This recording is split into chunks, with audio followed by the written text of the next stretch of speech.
Kalau kita berbicara mengenai pesepak bola legenda dari Italia, siapakah pemain yang pertama kali ada di pikiran kalian? Francesco Totti, Alessandro Del Piero. Mereka memang legenda, namun kali ini kita akan membahas pemain yang lebih senior dari mereka. Roberto Baggio, seorang legenda sepak bola Italia yang dijuluki Il Divin Codino, yang berarti si kuncir ilahi. Dengan rambut kuncirnya yang ikonik, ia tidak hanya bermain sepak bola, ia menciptakan seni dalam sepak bola dengan cara bermainnya yang indah. Namun, di balik keindahannya itu, karir Roberto Baggio tidak semulus itu dan penuh dengan ujian. Roberto Baggio lahir pada tanggal 18 Februari 1967 di sebuah desa kecil bernama Caldogno, Italia. Ia tumbuh dalam keluarga sederhana dengan 8 saudara. Ayah dari Roberto Baggio bernama Fiorindo Baggio. Ia dikenal sebagai sosok yang keras, dingin, dan sangat menuntut.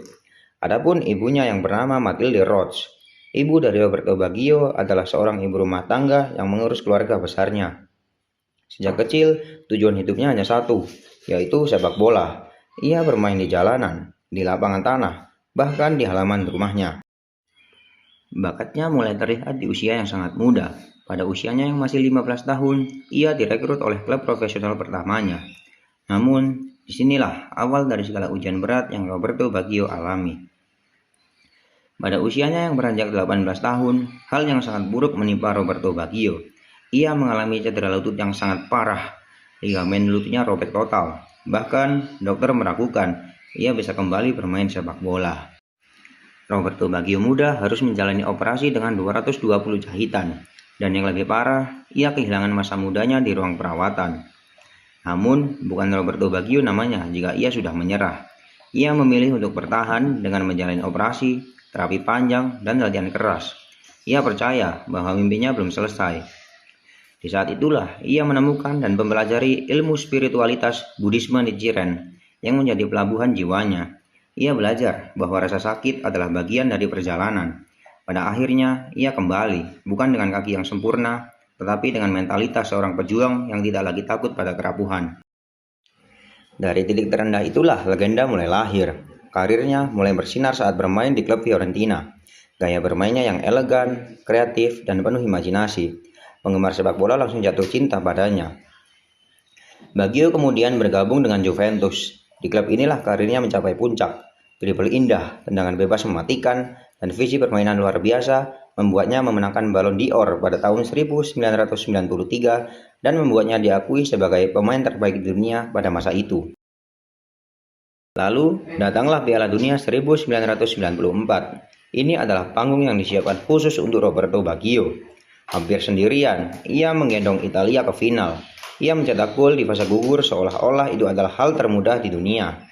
Namun, sepak bola terkadang kejam. Pertandingan final berakhir lewat adu penalti. Baggio berdiri sebagai penendang terakhir. Satu tendangan melambung tinggi di atas gawang. Dan bersama itu, trofi dunia terbang menjauh dari tangan Italia. Italia kalah.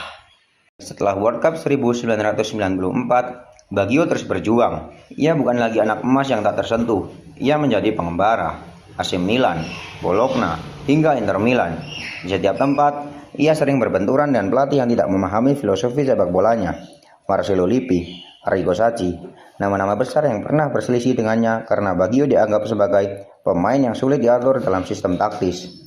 Namun, Baggio membuktikan mereka salah. Di Brescia, di penghujung karirnya, ia tetap menunjukkan bahwa meski lututnya terus mengeluarkan cairan dan bengkak setiap hari, kakinya tetap memiliki otak. Ia pensiun dengan rasa hormat yang mendalam dari seluruh fans, bahkan dari mereka yang timnya pernah ia kalahkan. Jika kita melihat statistik, Baggio mungkin bukan pencetak gol terbanyak sepanjang masa, tapi statistik adalah bahasa yang gagal menjelaskan Roberto Baggio. Baggio adalah tentang rasa. Ia adalah representasi dari keberanian dan keindahan. Kreatif, bebas, dan berbahaya dalam satu gerakan tipuan. Ia tidak pernah menuntut kemewahan. Ia hanya meminta bola di kakinya. Ia adalah sosok yang jatuh berkali-kali, namun selalu bangkit dengan senyum tipis yang tenang. Roberto Baggio mengajarkan kita bahwa menjadi hebat bukan berarti tidak pernah gagal. Hebat adalah tentang bagaimana kita merespons kegagalan tersebut. Ia adalah bukti bahwa di dalam sepak bola yang penuh dengan tekanan, uang, dan ego, masih ada ruang bagi kesederhanaan dan keindahan. Terima kasih Roberto Baggio, karena telah membuat dunia berhenti sejenak hanya untuk melihatmu menyentuh bola. Algo siento en mi cabeza, me duele hace varios días. Mis palabras se me enredan, no hablo bien todavía. Mis ojos mucho me pesan, se acaba la salud mía. Y nunca pensé que caminar luego me costaría. Me decía un viejo, mientras sus ojos lloraban, de querer volar lejos. Mientras al cielo miraba, todavía recordaba cuando duro trabajaba. Y un derrame en su cerebro, no lo dejó hacer más nada. Me comenzó a aconsejar, aunque pensar le costaba. Vio que su juventud fue como un cuento de ganas. Para un cuervo de caer el tiempo se necesita. Hasta la rosa más hermosa con el tiempo se marchita. El roble se va pudriendo, el agua se va consumiendo, el humo desapareciendo y las personas van muriendo. Que tu vejez la sintió viendo sus nietos creciendo y ahora la siente más que todo, se le está impidiendo y lloviendo. Que todo se va acabando, una dura para siempre el cuerpo se va desgastando. El árbol de roble más fuerte algún día se va a caer. Nada dura para siempre, los hijos.